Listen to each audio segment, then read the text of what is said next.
Pero sin antes quiero exteriorizar ahí mis agradecimientos, mi gratitud, primeramente a Dios por la vida, por la oportunidad que nos concede, a cada uno de los que en esta noche nos hemos dado cita por medio de esta plataforma para podernos edificar con la palabra de nuestro Dios.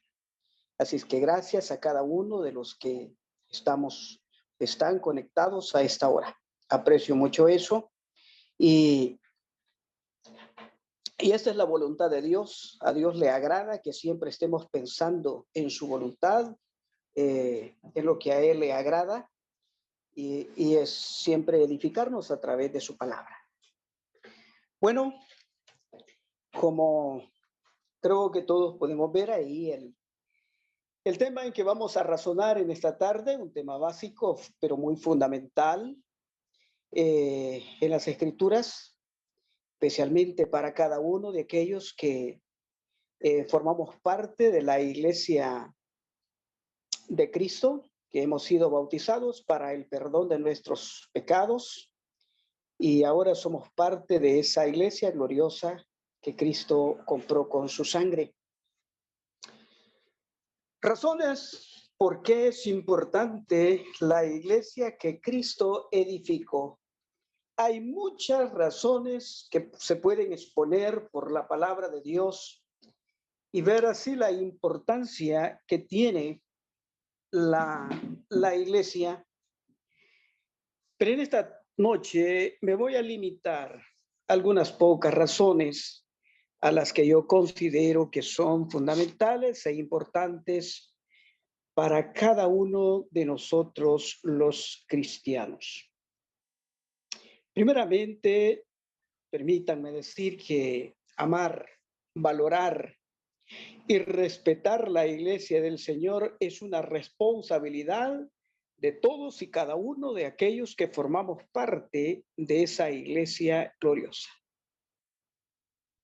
Seguido, entender la importancia de la Iglesia para Dios es parte muy esencial para poder lograr así amarla, valorarla y también respetarla.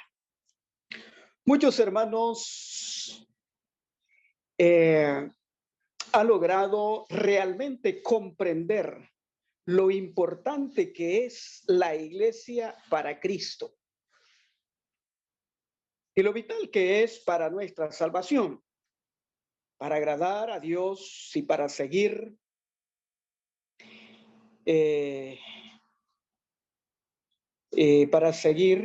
a Cristo, como para crecer espiritualmente y para servir o dar el mejor servicio a Cristo, como también así a los hermanos.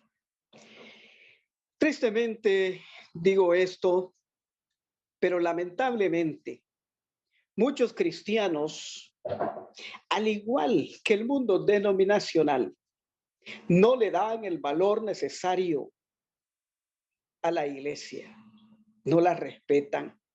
Con sus acciones muestran irrespeto y falta de amor a ella. Por un lado están los hermanos que no asisten regularmente a los servicios de adoración, faltando así al mandamiento dado por nuestro Dios que no dejar de congregarse, según Hebreos capítulo 10, versículo 25. Hay algunos cristianos que llegan tarde a las reuniones y a veces son causa de estropear, interrumpir el culto de adoración. Y algunos están ahí, pero están más atentos quizás a su teléfono, quizás a mirar lo que hace el que está a la par, que realmente poner la debida atención a la adoración a Dios. Por otro lado están aquellos que se apartan de la iglesia, dejan de congregarse por algún tiempo y a veces andan de una congregación local a otra. y se apartan de una congregación, van a otra.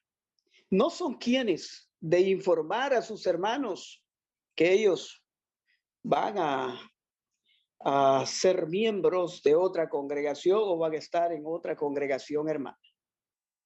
De hecho, no les importa apartarse y ni sienten algún arrepentimiento por hacerlo. Otros hermanos se unen a una secta. Lamentablemente hay hermanos que se apartan, se van de la iglesia y se unen a una secta. Y en sus creencias piensan que siguen con Dios y que siguen siendo cristianos, que Cristo les ama y que serán salvos donde quiera que se encuentren. Qué precaria situación o decisión de tales personas. Por esta razón es que quiero hablar en esta noche o en esta ocasión, razones por qué es importante la iglesia que Cristo edificó. Y una de esas razones que yo miro que son de suma importancia de la iglesia que Cristo edificó es, en primer lugar, porque Cristo es el fundador de la iglesia. Cristo edificó la iglesia. Leemos en Mateo capítulo 16, versículo 18, que dice: yo te digo que tú eres Pedro, y sobre esta roca edificaré mi iglesia, y las puertas del Hades o del reino de la muerte, como dicen algunas versiones, no prevalecerán contra ella. Este texto vale la pena detenerse en él y poder analizar acerca de esto. No porque a veces nosotros no lo entendamos, sino porque hay muchas personas que malinterpretan este texto. Por ejemplo, la frase cuando Cristo dice, yo también te digo que tú eres Pedro. Esta frase ha sido mal interpretada por muchas personas al dar la supuesta preeminencia a Pedro, el apóstol, que él es la roca y por consiguiente en él ha sido edificada la iglesia. Pero es importante detallar. La palabra Pedro, según el griego es Petros, es una piedra pequeña. Es una piedra pequeña. Ahora, Jesús nunca declaró con sus palabras diciendo que en él iba a edificar la iglesia. También Pedro nunca reclamó para sí eso. O sea, no tiene que ver nada con esto que dicen las personas. Ahora, lo que sí dice el texto es, y sobre esta roca edificaré mi iglesia. La palabra roca aquí es Petra, es una roca grande. Según Mateo 16, 18, se dice se dice metafóricamente de Cristo y del testimonio acerca de él. Esta roca fundamental que se refiere a la confesión hecha por Pedro, que Cristo es el Hijo de Dios, según Mateo 16, 16.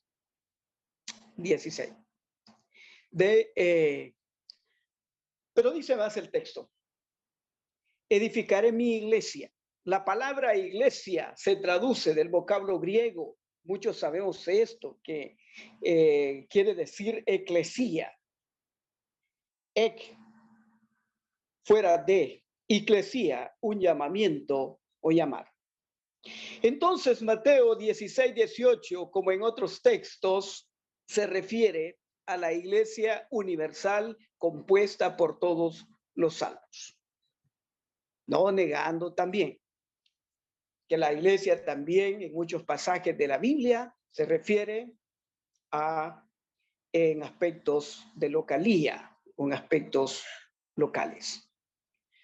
Ahora, en cuanto a la figura de edificar, el verbo edificaré indica que todavía no existía la iglesia, pero después del día del Pentecostés, la iglesia iba a estar ya establecida. Ahora, siendo Cristo el fundador de la iglesia es de su propiedad. Y quien pone las reglas es Cristo. Y solamente aquellos que se someten al reglamento de Cristo pueden ser parte de su iglesia. No son los hombres los que ponen las reglas o un reglamento, es Cristo.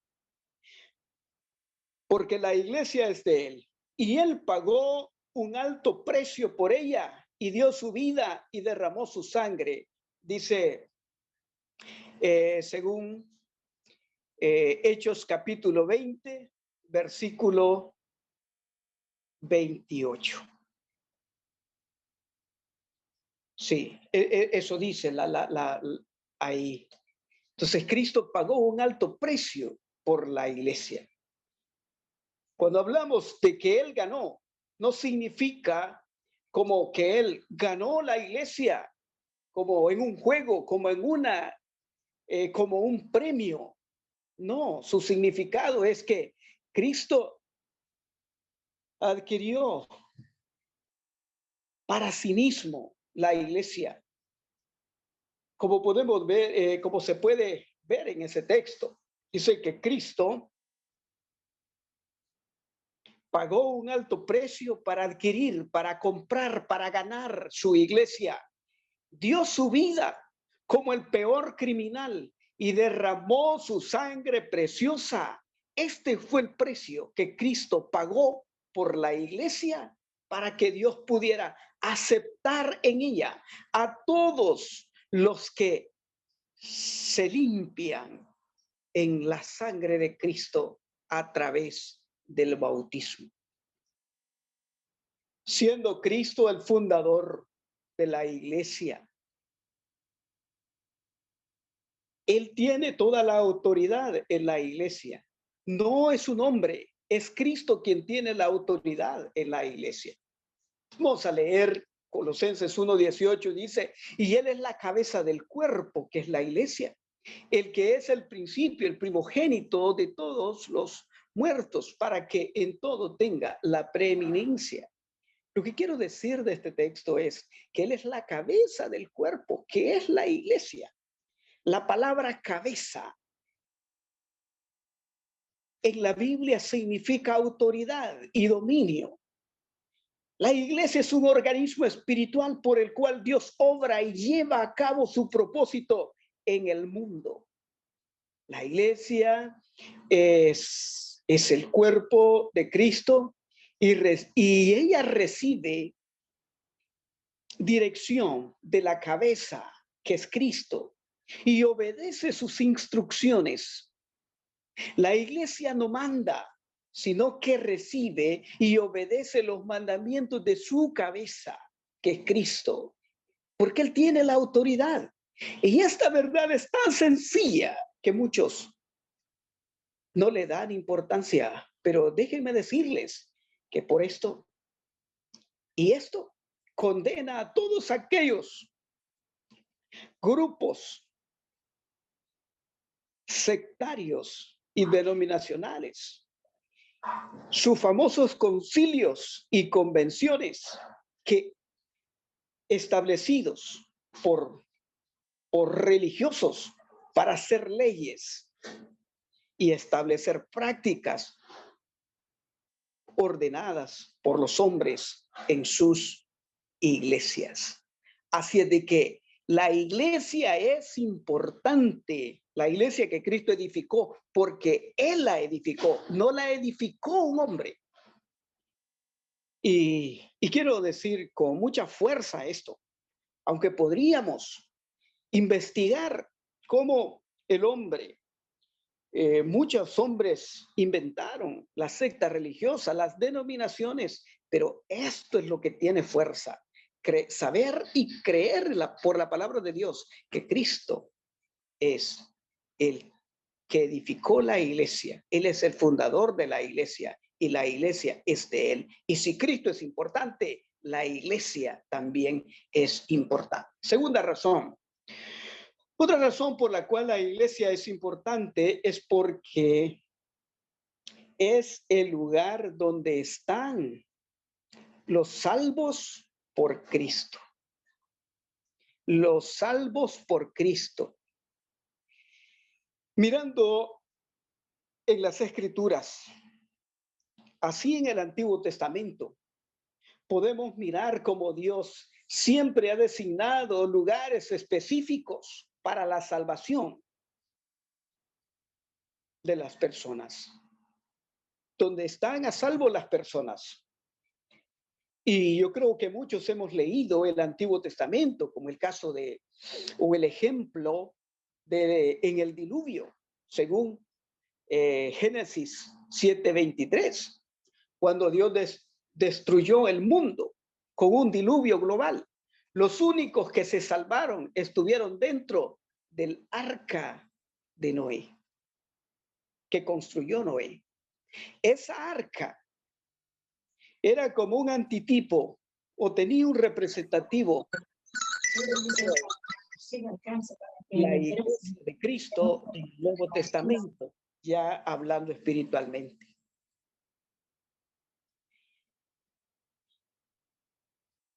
Y así sucesivamente. Hay muchos ejemplos en el Antiguo Testamento como Dios puso a salvo a muchas personas en un lugar determinado. Así como Dios designó un lugar en las personas, para las personas salvas en el Antiguo Testamento, hoy encontramos también que hay un lugar asignado donde los salvos pueden estar ahí, los salvos por Cristo. Y ese lugar donde están los salvos hoy en el Nuevo Testamento es la iglesia de Cristo. Sí, porque solamente en Cristo está la salvación. Dice Hechos capítulo 4, versículo 12. Y en ningún otro hay salvación, porque no hay otro nombre bajo el cielo dado a los hombres en que podamos ser salvos. Entonces, solamente estando en Cristo podemos ser salvos. La única manera de llegar y estar en Cristo es a través del bautismo, porque el bautismo nos pone en Cristo. Dice Gálatas capítulo 3, versículo 26-27. Pues todos sois hijos de Dios por la fe en Cristo Jesús.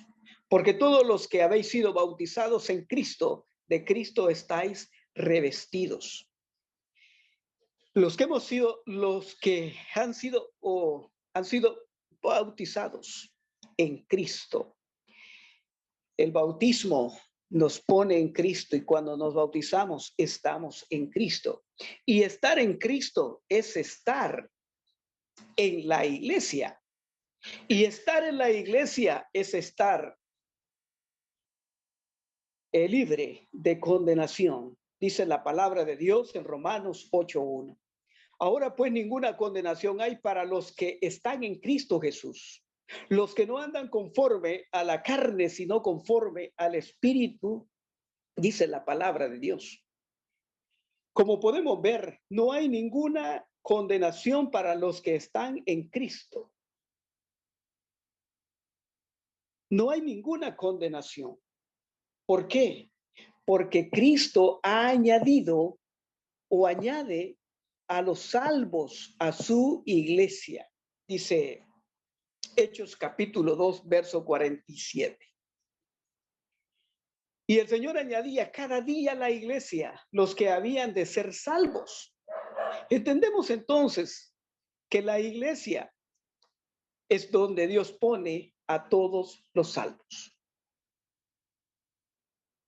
Cristo ha prometido salvar una iglesia y es su iglesia, no denominaciones, porque las denominaciones y sectas no podemos llamarles iglesias porque no son iglesias.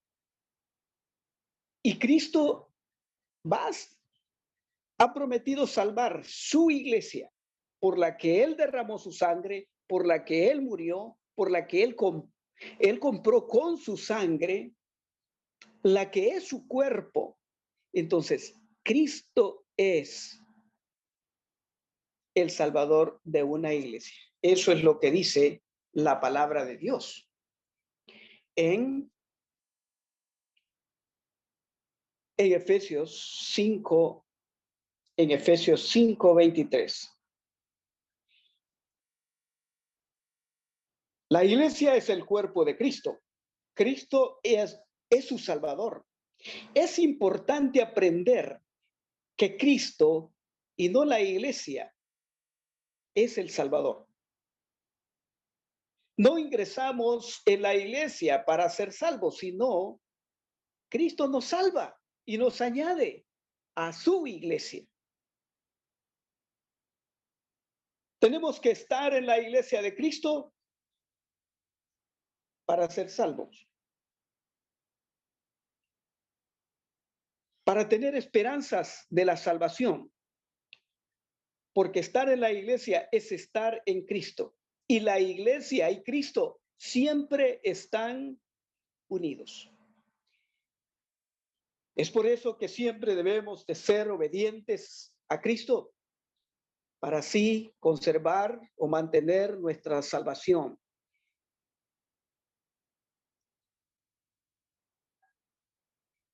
Entonces, los salvos están en la iglesia de Cristo. Cristo no añade a nadie a las sectas evangélicas.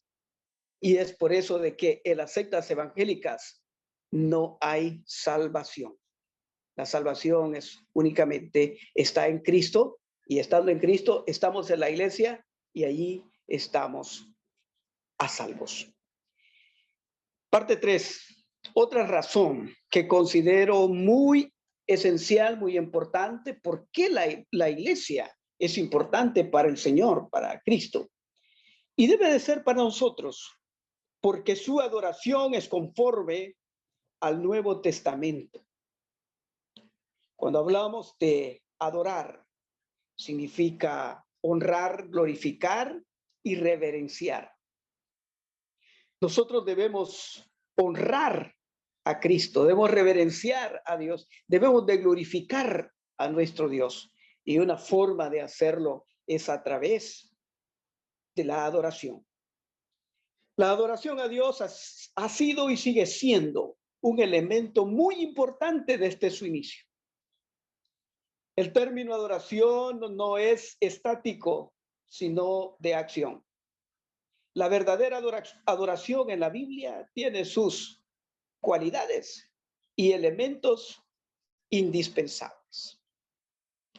Así que para agradar a Dios debe ser como su palabra manda, ya que Dios nos ha revelado en su palabra la forma como Él quiere que le adoremos.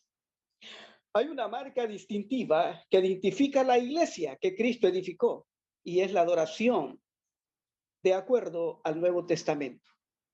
Las prácticas de la iglesia de Cristo o que Cristo edificó son fáciles de observarlas en el Nuevo Testamento, pero vaya que a muchos no les gusta practicarlas. En primer lugar, miramos cómo Dios nos enseña que debemos de adorarle de acuerdo al Nuevo Testamento. Y vamos a traer estos principios desde como la iglesia primitiva lo hizo y la iglesia fiel hoy también debemos hacer. La iglesia se congregaba para adorar cada primer día de la semana con el propósito de partir el pan. Dice la palabra de Dios en Hechos 27. El primer día de la semana, reunidos los discípulos para partir el pan, Pablo les enseñaba, habiendo de salir el día siguiente, y alargó el discurso hasta la medianoche. Había un propósito por qué la iglesia se congregaba, y ese propósito debe de ser el de nosotros hoy día, el propósito de hacer memoria de la muerte del Señor, de los sufrimientos de Cristo. Cuando cada primer día de la semana dice la palabra de Dios. La iglesia se congregaba para edificarse a través de cánticos espirituales. Esto enseña la palabra de Dios. Efesios 5:19. Hablando entre vosotros con salmos, con himnos y cánticos espirituales, cantando y alabando al Señor en vuestros corazones. La iglesia se reunía con un único propósito también, de alabar, de glorificar a Dios a través de la alabanza, a través del cántico. La alabanza es solo con fruto de labio, no con instrumento musical, según Hebreos 13:15. Dice la palabra, así que ofrezcamos siempre a Dios por medio del sacrificio de alabanza, es decir, frutos de labios que confiesan su nombre. Los cristianos cantaban juntos y era así como alababan al Señor en sus corazones. El propósito del cántico era edificarse el uno con el otro. El Nuevo Testamento no enseña el uso del instrumento de música en los cultos de adoración. Por lo tanto, el cántico debe de ser de acuerdo a las enseñanzas del Nuevo Testamento y así adorar a Dios hoy. 3. La iglesia se congregaba el primer día de la semana para dar de sus posesiones materiales, refiriéndonos a la ofrenda. Lo hacían cada primer día de la semana, según 1 Corintios capítulo 1.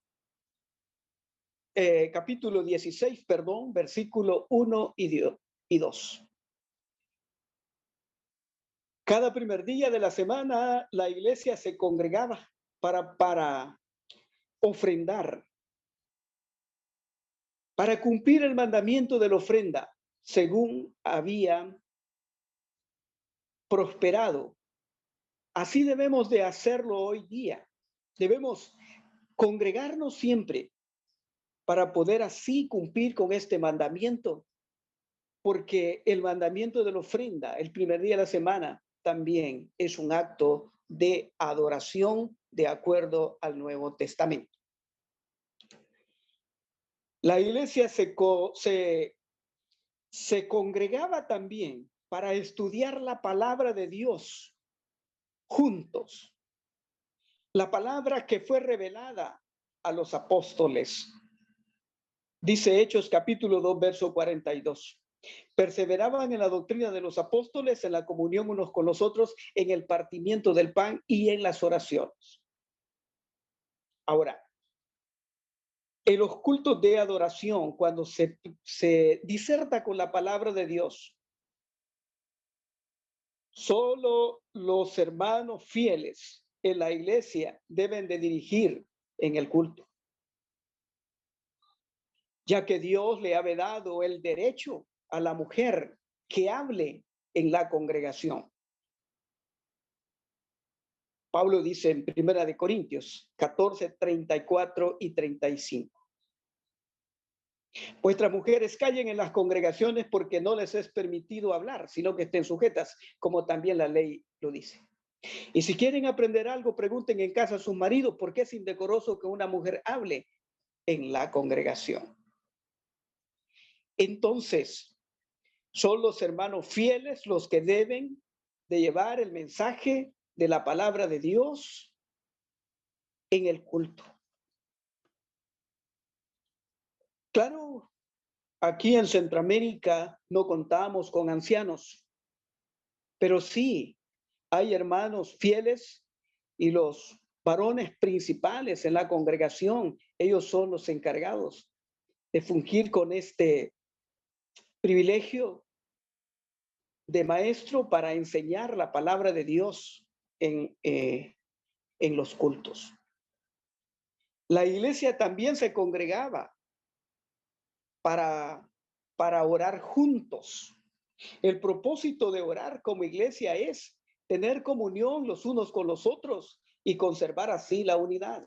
Quiero tomar como ejemplo 1 Corintios 1:10, que dice: os ruego pues, hermanos, por el nombre de nuestro Señor Jesucristo, que habléis todos una misma cosa y que no haya entre vosotros divisiones, sino que estéis perfectamente unidos en una misma mente y en un mismo parecer.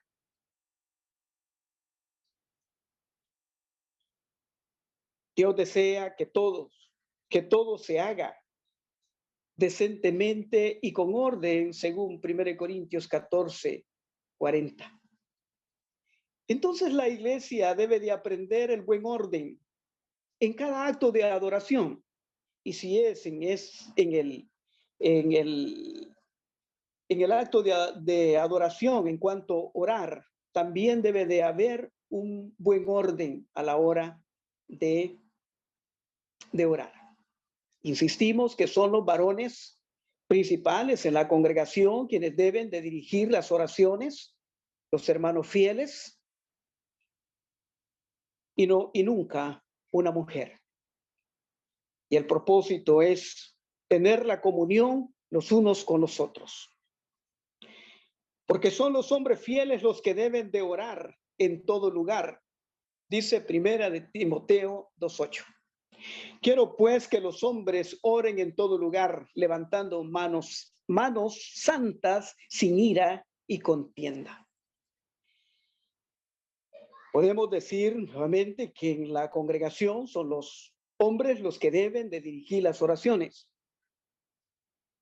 pero también en los hogares, en el hogar, deben de ser los varones, me refiero a cristianos, que deben de dirigir la oración, especialmente cuando estamos como familia o en una reunión entre hermanos.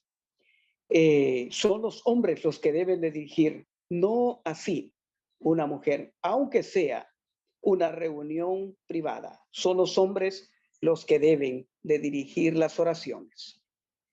Esta es la clase de adoración que Dios te manda que practique la iglesia. Es la adoración bíblica. Sí.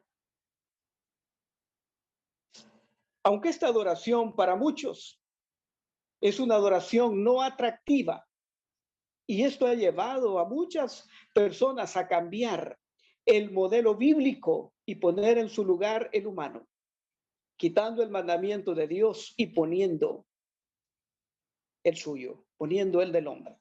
Por eso es que Cristo trató de hipócrita a los contemporáneos en su tiempo, a esos religiosos que cambiaban el mandamiento de Dios y ponían el de ellos. Dice Mateo 15:7. Hipócritas, bien profetizó de vosotros Isaías cuando dijo: este pueblo de labios me honra, mas su corazón está lejos de mí, pues en vano me honran enseñando como doctrinas y mandamientos de hombres.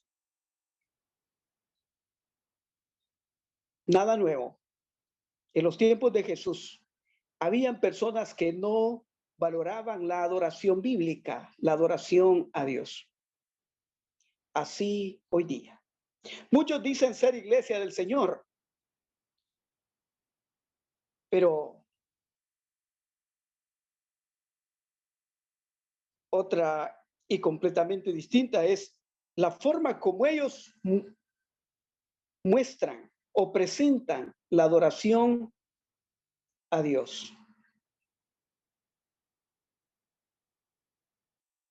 No tienen la identidad de la iglesia del Señor, porque cambian su palabra, cambian el mandamiento, cambian la forma de adoración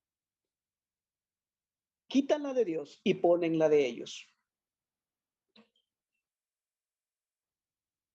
Podemos concluir. La iglesia es muy importante para Cristo. Y quiero decir, hermanos, que de igual forma debe de ser para nosotros los cristianos, los que queremos salvarnos, debemos de darle la importancia que tiene la iglesia, que tiene. Si para Cristo la iglesia es vista como la esposa que ama, que aprecia y ha prometido salvarla, para nosotros también debemos de mirar con mucha importancia la iglesia. Espero que todos los que hoy hemos estado acá, esto de alguna forma nos ayude y no seamos indiferentes y no despreciemos la iglesia que que a Cristo le costó tanto y tanto que tuvo que morir y derramar sangre para comprarla. Así es de que Cristo edificó la iglesia. Cristo edificó la iglesia y en esa iglesia, estando en esa iglesia, tenemos esperanza de salvación, porque ahí están los salvos. Y es importante la iglesia para Cristo porque adora conforme las enseñanzas del Nuevo Testamento. Gracias a todos los que están conectados. Aprecio mucho su paciencia, su tolerancia. Gracias por estar ahí. Dios bendiga a cada uno de los que nos conectamos en esta noche.